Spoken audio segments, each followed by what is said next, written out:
Yeah, and so go back to what we saw earlier.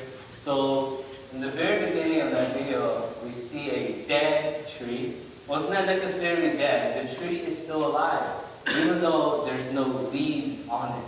And we know that during the winter months, a lot of plants, even some animals, they go into hibernation. They shed their leaves or they die. All so that in the spring, when the spring comes, new life can happen. New life comes with the warm weather, with the rains. And what happens to the tree is that we start to see the little buds come out and the leaves start to grow or bloom, and the leaves start out very small and green. And then summer is the time for true or big growth. Right? Big done it. It's mùa Tết mà, right? Big boy there, lúc đại short there, lúc đại có big đại show, big đại gió, big đại đi lo for there. And so we work hard. So we work hard. We see the growth during the summer, and it's warm. So you know. It's always growing, and big that it's in what day summertime they always young they what day and then during the fall, right? The fall, the actually we see that the leaves start to change colors, right? Big people, big the shell, it could even start to wither or die. And so they want that we look for harvest, right? We have to go harvest our vegetables, right? For the leaves, what happens is they change colors, right? How many of you guys in here like fall? Right? Fall is your favorite, okay? Take the 100, take a keep chat there, this fall, they look at right? They fall in, you look at you know, what Americans say, it's a beautiful season. Why? Because the leaves change color. So you see that some of the leaves, you know, they change from green to yellow, and then to orange and red. I've never been there, actually. My neighbor keeps telling me to go there. There's this place up north, they call it the tunnel of trees or something. And what it is it's a road, and there's trees that grow over the road, and they say during the fall, you drive through it, it's one of the most beautiful sceneries that you can drive through in Michigan. It's called the Tunnel of Trees. I think it's north of WHAC. My neighbor keeps telling me to go there, but it's just too far, we don't want to go there. And especially, you know, we see that the colors change. And then as fall is coming to an end, and the season that we're in right now, where it starts to get cold, I can't believe that we already got snow before Thanksgiving here in Michigan. But I guess I shouldn't be surprised it's Michigan, right? It could be 50 degrees tomorrow, and it'd be okay. That's Michigan for you.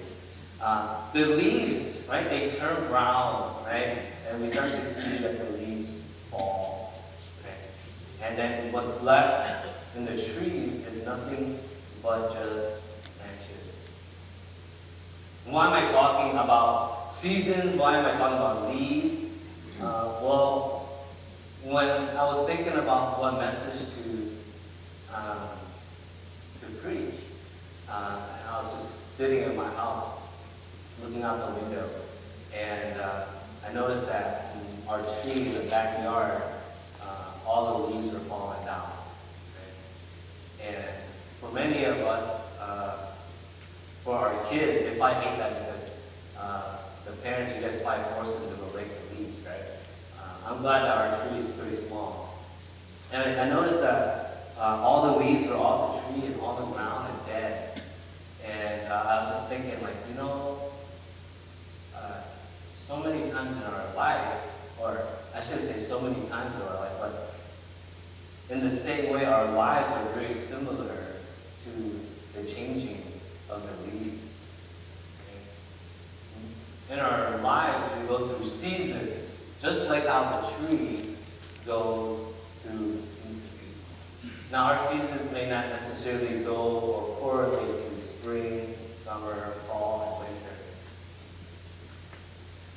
But we go through seasons in our lives. And not just ourselves, but even our church. Our church may go through seasons, right? Churches go through seasons all the time. Sometimes in our churches, sometimes in your life, there are seasons of growth, right? There are seasons of dryness. There are seasons of stillness, right? Seasons of doubt, right? Seasons of even sickness. We've all gone through seasons in our lives where maybe it wasn't what we wanted to go through. You know, right now, right? God's taking us through a new season in our life. And if you guys have already heard, Mr. and I, we were leaving, right? And God is saying, we're going to take you through a season of growing, right? Going back to school, right? And moving away from our home conditions, right? To a place where you have no family, right? To a place where you have no connections. Right? The only thing that I know about the South is that I went to school in Georgia. And so, in our lives, we go through a lot of seasons. And it doesn't matter what season in your life you are. Right? I want you guys to think about what season in my life am I going through right now. What is the season? Am I going through a season of growth? Am I going through a season of trust? A season of dryness? Is this a season where God just wants me to be still and listen and be calm? Whatever that season is, I want you to think about it. Because as we think about the season of life that we are in, today I want us to listen, I want us to hear from the Word of God that even though we may be going through seasons, there is one thing that will always stay the same. And that is God. God is the one thing that will always stay constant. He is the one thing that will never change, no matter what seasons that we are in. But many times, we think differently. Right? Many times we think that God, right, may be changing, or maybe God has changed His mind because of the season that we're going through, or maybe the trials that we're in. So sometimes we may think like, God, why are you changing this? Why have you changed your mind in doing this? You know, but it's not God that is changing. It is us who are changing.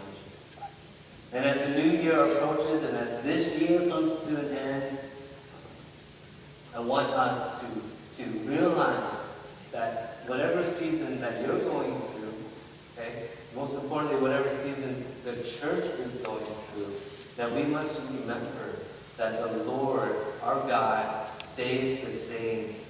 Right? And because our God stays the same, because our God says, or our God is who He says that He is, and what He is, that our hope should rest in that. And so if you guys have your Bibles today, I want us to look in James chapter 1, verse 16 through 18. Okay? James chapter 1, verse 16 to 18.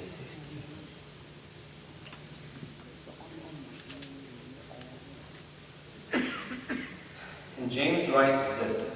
It says in verse 16, "Do not be deceived, my beloved brethren. Every good thing given and every perfect gift is from above, coming down from the Father of lights, with whom there is no variation or shifting shadow. In the exercise of His will, He brought us forth by the word of truth, so that we would be a kind of fervent among His creatures." Those three things I want us to look at today. First, James writes for us to not be deceived. Secondly, James tells us, right, that every good thing, every perfect gift is from a God who is constant, who is the same, who is never changing. And then thirdly, is how he shows that how God's character of never changing, right, constant, how his good gifts are exercised into our own life. And so the first point here, James writes, do not be deceived, my brothers. Right? Do not be deceived. Why would James write that?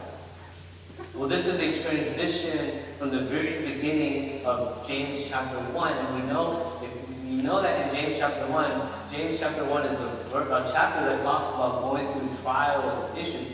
But the statement listed right before chapter or verse 16 is that people are saying that God can be tempted. Right? That God can be tempted. And James is saying, look, do not be deceived. Right? God cannot be tempted by a source of evil. Right? God does not tempt you with evil. Right? Do not think that when bad things come your way, or maybe when you go through suffering, or you go through trials that maybe isn't necessarily what you desire or what you want, that this is evil brought out from the Lord. You see, God cannot be tempted in any way. And James is telling us, do not be deceived. James is calling us to remember who God is. Right? And one thing that God is for us in our life is that God is the source of goodness. God is the source of holiness. So something that is a source of something cannot be something that it is not. Right? So take, for instance, a source of spring water, right, that comes up out of the ground. It is water that you can drink. Right? And it is the source. It is where the beginning is. It's where it starts from. And it cannot be anything else but the water.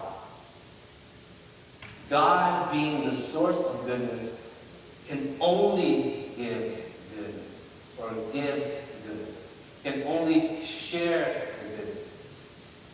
And it cannot be influenced by anything else from the outside. Why? Because it is the beginning of that source. It is the goodness. God cannot be influenced by anything else other than what he is. And God is the source of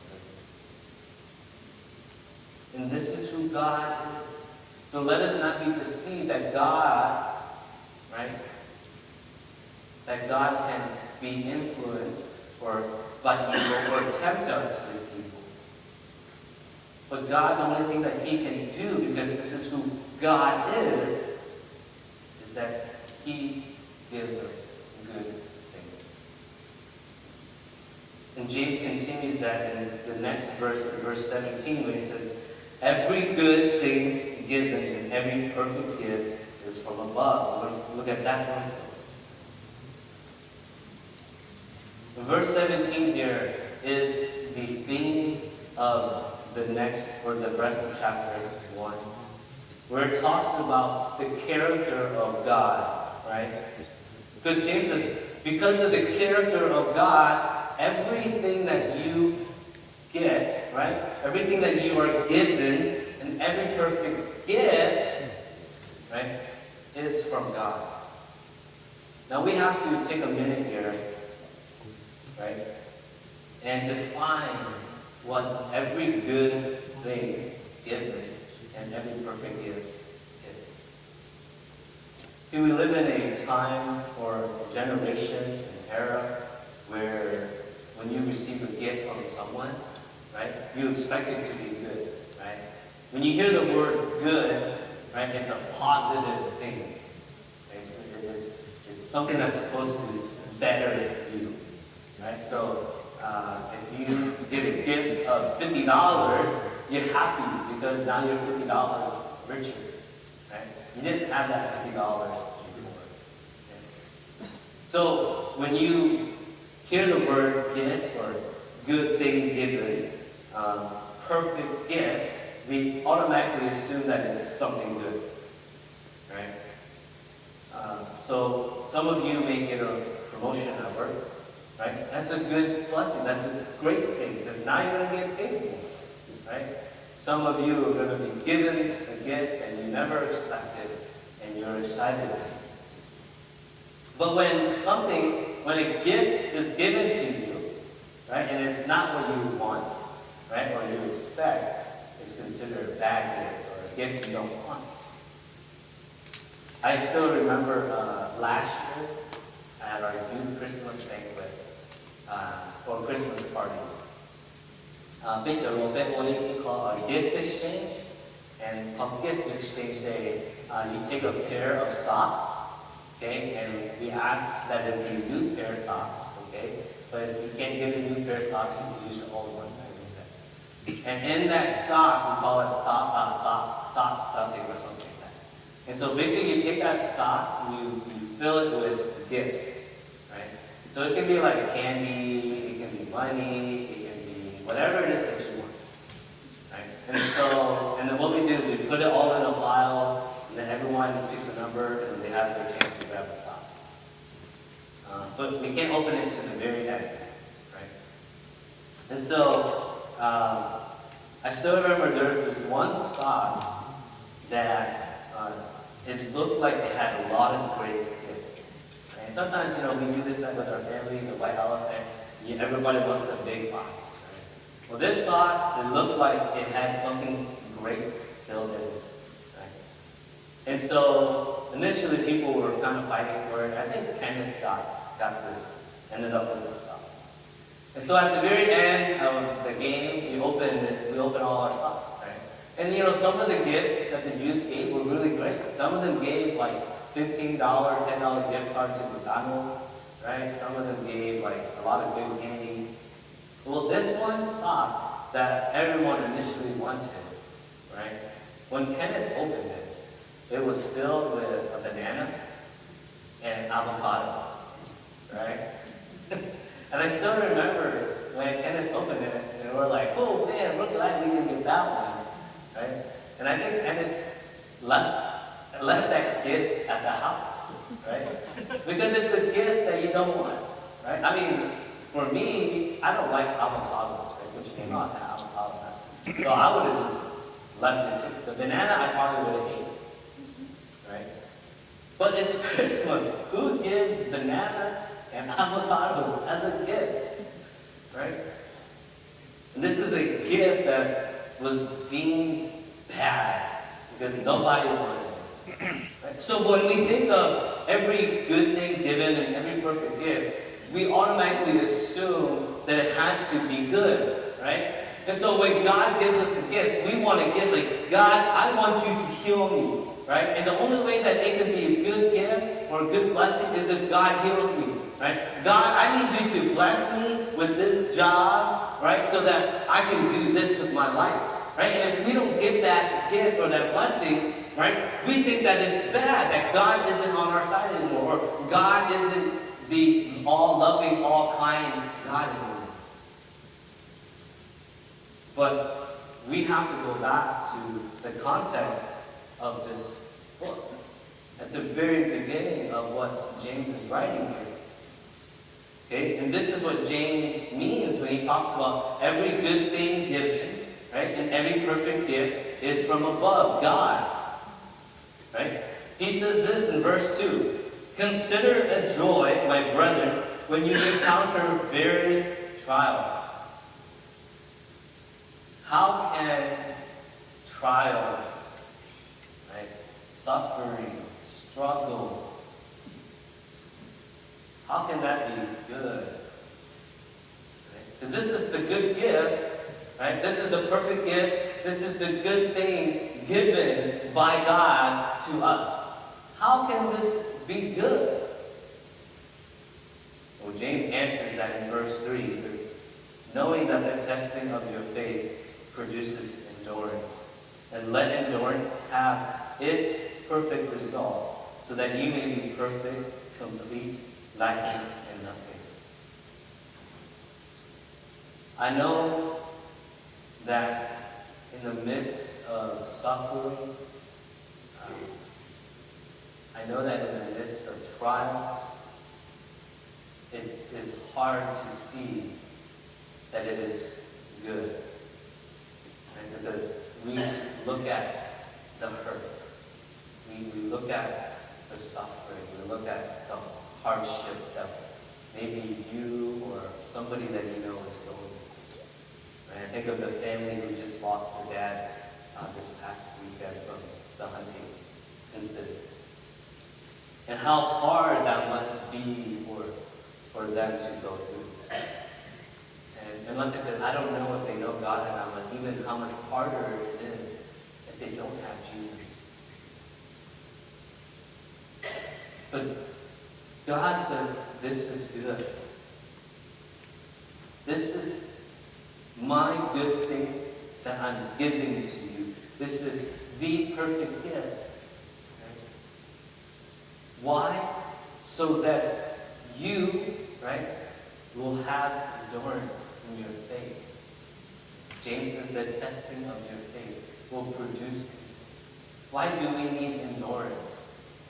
Because so in our faith, right, we will be made complete.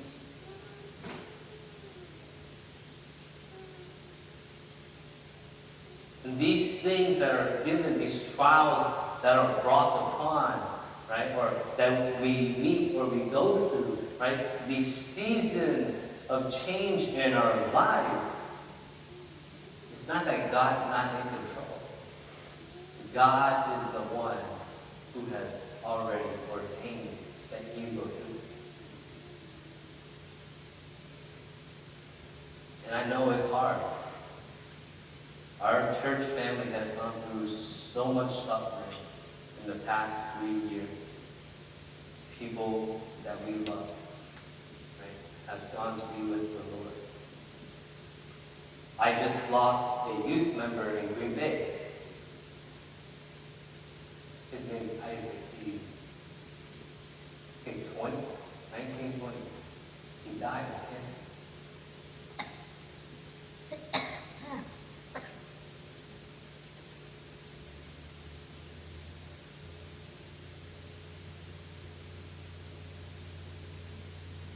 But in those trials and struggles that you are going through, those seasons where you may say like, God, where are you?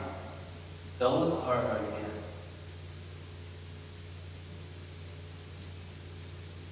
Scripture tells us, right?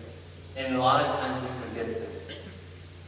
That even in the midst of us going through this, right? We don't lack. As believers of Christ, there is nothing that we lack that we cannot get through. Colossians chapter 2 verse 10 says, in him you have been made complete. He is over all rule and authority. In Christ you have been made complete. You see, these things that we go through, a lot of times we lose focus of Christ. We lose focus that this is from God, that this is a good thing. Every perfect gift, every good thing comes from God, right? Coming down from the Father of lights, with whom there is no variation in shifting of shift. And so when we go through these trials, James is calling us to remember who God is, the character of God. And so, what is the character of God that James wants us to remember? He wants us to remember that God is the one who is always there for you. And the God that who is always there for you is the same God who helped you when you were going through a season of good. That this God is a God who is filled with love. That this is a just God. That this is a God who is all-knowing, filled with compassion, who is all-powerful. That God is the same God when you are going through a season of growth, a season of good, is the same God that is in the season that you are in that may be bad.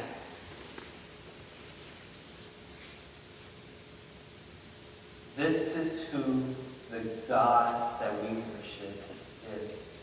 And that God's character is unchanging. Right? Meaning that He can never change who He is. Right? God, we just learned that God is the source of goodness. Right? That can never change. And that His character is also unchangeable. Meaning that nothing, no matter what happens, will ever change the character of God. God will always be who He says He is. God will always do what He has destined and planned and says that He will do. This is who our God is. And when we think, and when the blessings we receive are no longer good, or perhaps the prayers that we are praying for are not being answered in the way that we expected to, we think that God is the one who is changing. Or maybe we start thinking that God is different. Or maybe we think that because we did something, that God has changed His thoughts about us. Well, the truth is that God's thought about you has not changed. God's idea, His promises, right? His ultimate goal for you has not changed.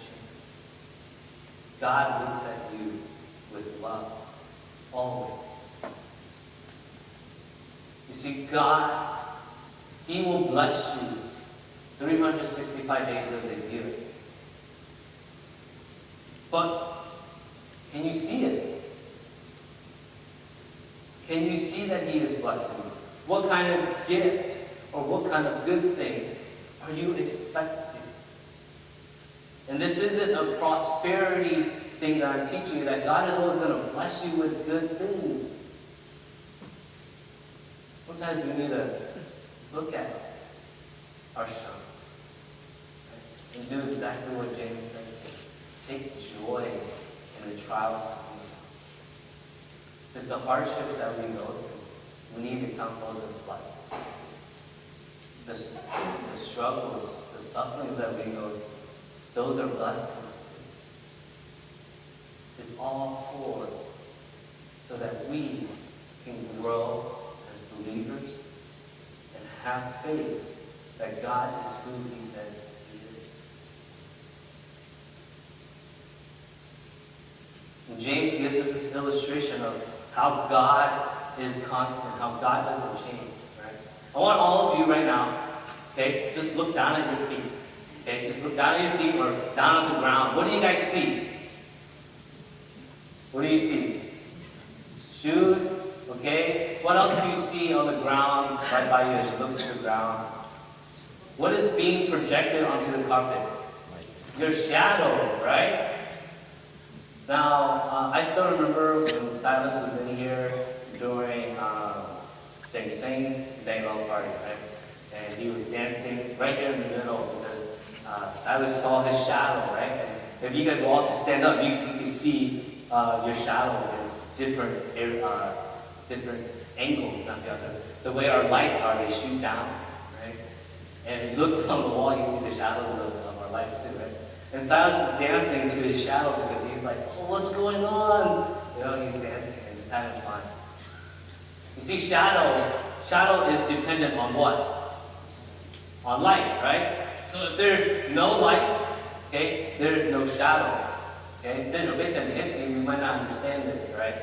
But there's this character in this anime on Naruto, right? His name is Shikamaru, okay? And if you guys know what I'm talking about, his power is that he can control shadow, right? But the only way that he can get shadow is that he must have light, right? And so I still remember the one time when he was fighting this bad guy. Okay, I know I'm 30, I still watch anime. Okay, he was fighting this bad guy, and this bad guy put him in this area that was like no light, right? And Shikamaru almost lost, but somehow he found a way to get light in him. And he was able to beat him, right? Because he can manipulate shadow to bind against whoever he's fighting. So shadow is dependent on light, right? And however you give a flashlight and you shine it at something, it shoots a shadow out. And if you move the light at a different angle, right, move it up or down, it dictates, right, how that shadow is going to look. Right? So if you want to make your shadow look long, right, you hold it back at a certain angle. If you want your shadow to look short and fat, like me, right, then you just point down on it, right? You see, this is the illustration that James gives us. Now imagine if our God was not constant. Imagine if our God was changing all the time, like the shifting of shadows. Imagine if our God was changeable by influences from the outside. It would be a scary thing. None of us would be here right now. The moment that we did something wrong against God, right? And if that influenced how God looked at you, right? You know what? You stole something. You said something wrong. You cursed at me. Right? God would say, you know what? I can't do this anymore. Boom, there you go. And God has that right. God has that ability. In a snap of a finger and a blink of an eye, God has the ability to end your life. Imagine if God was influenced by the things of this world. Man, we would not be here today. This world would be destroyed. But James reminds us, right, that our God is unchanging. He is not easily influenced like the shifting of a shadow. God says that He is love. God says that He will take care of you. He has these promises that are going to be fulfilled. And nothing will take that away. Nothing will change that. Nothing will influence who God is. And so when we go through these struggles, when we go through these seasons of change, these seasons of suffering, when life just seems like it's going nowhere, God is saying, hey, I'm still here. God is asking you, remember who I am, and I will get you through this. Our hope should rest in the very character, the very nature of who God says He is. And we should be thankful that we have a God that never changes. We have a God who wants to see us do well. We have a God who wants us to love Him, to love each other, to share the gospel. We have a God who is going to provide for us. And it is the truth. It is who God says He is. And then lastly, the last point, James shares with us how God's character of who He says He is and how He gives good gifts according to His character, how that looks like. In verse 18, he says, in the exercise of His will, He brought us forth by the word of truth, so that we would be a kind of first fruit among His creatures. So James has just told us this is who God is. Right? God is unchanging. Right? He is the Father who gives good things and gives perfect gifts to you. And they may not always be positive things, right?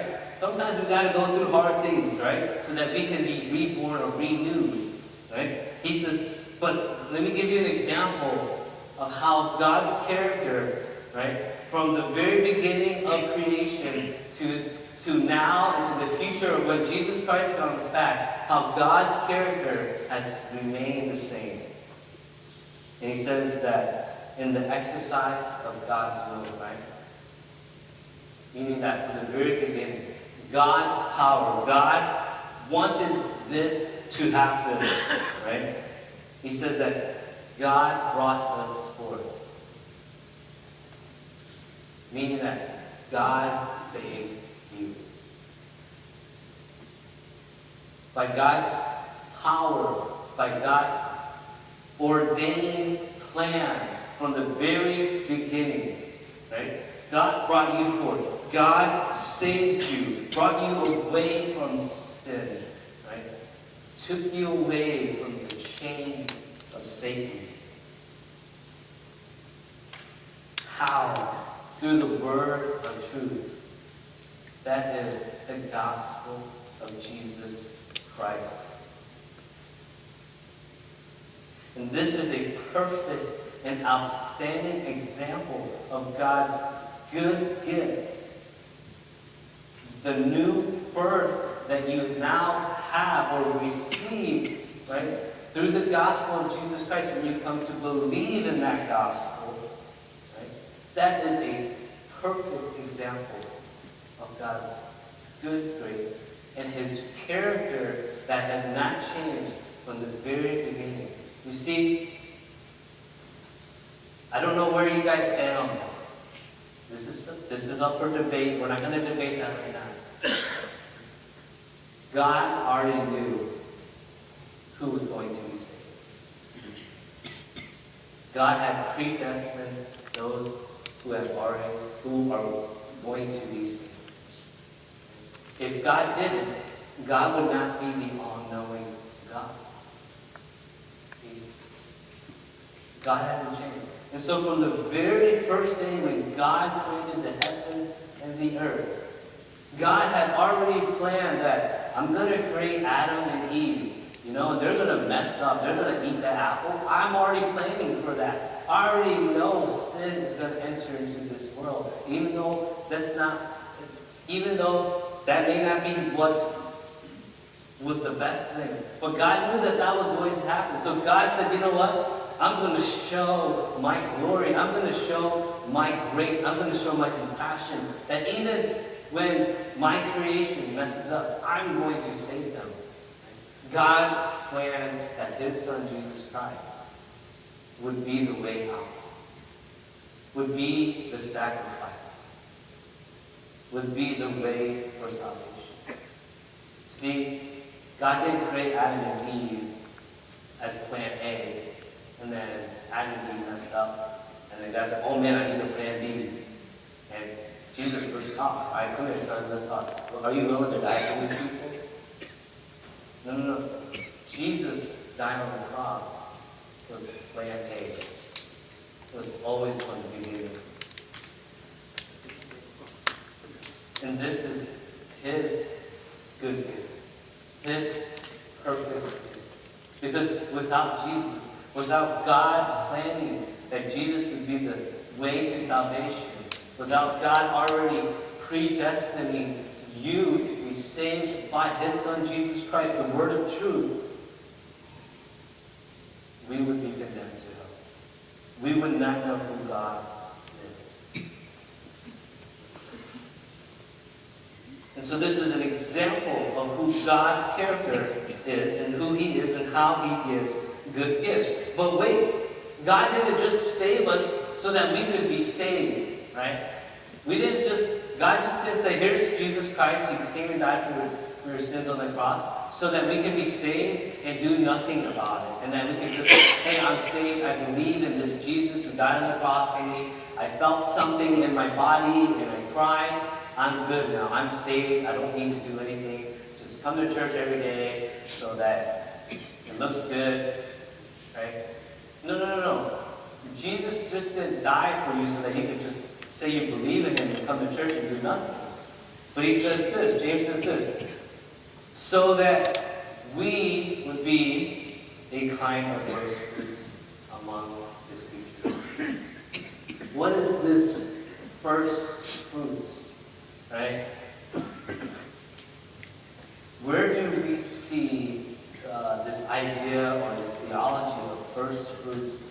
talked about in Scripture? Well, let us look.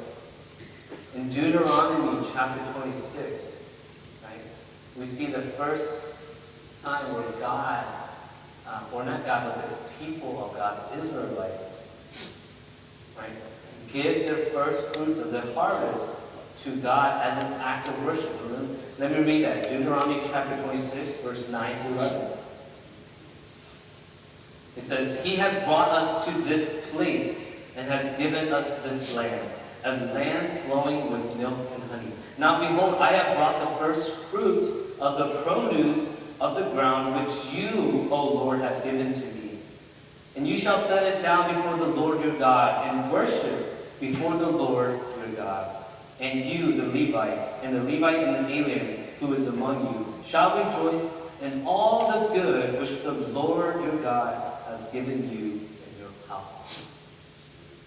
You see, the first fruit in the Old Testament was an act of worship, of thanksgiving, of saying, thank you, God. You brought me this far. Right? Yes, we wandered the desert for many, many years, God. We were in a season where we didn't know where we were living. But Lord, you were leading us somewhere. And now we are here in a land of pouring milk and honey. And the first fruit of our produce, God, we want to give it to you. Not because you're demanding us to, but God, because this first fruit is my way of saying thank you and worshiping you, God, for being who you are. For when you said that you were going to lead us to the land of milk and honey, God, you did that. So this idea of first fruit in Scripture is giving it back to God as a sacrifice, as an act of worship to God. Now let's skip a couple thousand years. And where do we see the first fruits in the New Testament again? 1 Corinthians chapter 15, verse 20. But now Christ, having been raised from the dead, the first fruit of those who are asleep. See, now we see that Jesus Christ is now called the first fruit of those who are asleep. Right? Meaning that Jesus Christ has become the first produce, right? The first fruit, the first kind, right? The first type of its kind to be resurrected from the dead, right? But even more so than that, Jesus Christ, being the first fruit, was sacrificed first. In order for Christ to have become the first fruit of being resurrected from the dead, Christ was sacrificed first. You see, Christ has been the first fruit of everything that has happened to us. Christ died on the cross for our sins. The only person who has ever done it. He resurrected from the dead. Right? So what? So that we can have victory over death. Right? So that we can have victory over sin. And everything that Christ has done, He has now become the first of that. See, Jesus Christ was the sacrifice. And that is why we worship Him. That is why when we look to the cross, we fall on our knees and worship, saying, God, my God, why? Jesus Christ is the first fruit of what we someday are going to be when we go up to heaven, when we die and are resurrected. But now we have a calling. We are now the first fruits among His creatures, among His creation. What does that mean? You who say you believe in God, you are now the first fruits of the redeemed. You are the first fruits of those who have been saved through the gospel of Jesus Christ, through the word of truth. Okay? Let me say that again. You are the first fruit of those redeemed in this world. Through Christ. There are so many people in this world who are still not saved. All of us, not just in this room, but all of us who are saved through the gospel of Jesus Christ, we all, the universal church, are the first fruits of those who have been saved through Jesus Christ. And why is that so important? Why do we need to understand that we are the first fruits of that? Why? Because we are still living in this world that are not saved, where people are not saved. And so as we are the first fruit among his creatures, right, we now need to exemplify what that is. We need to live our life as if we are the first fruits of being saved from Jesus Christ. And when we do that, Romans 12, right, a living sacrifice. We now become a living sacrifice to God, so that when the world looks at you and me, they can see that we are people who have been saved through Jesus Christ. And this is a time in this world where we need to do that even more.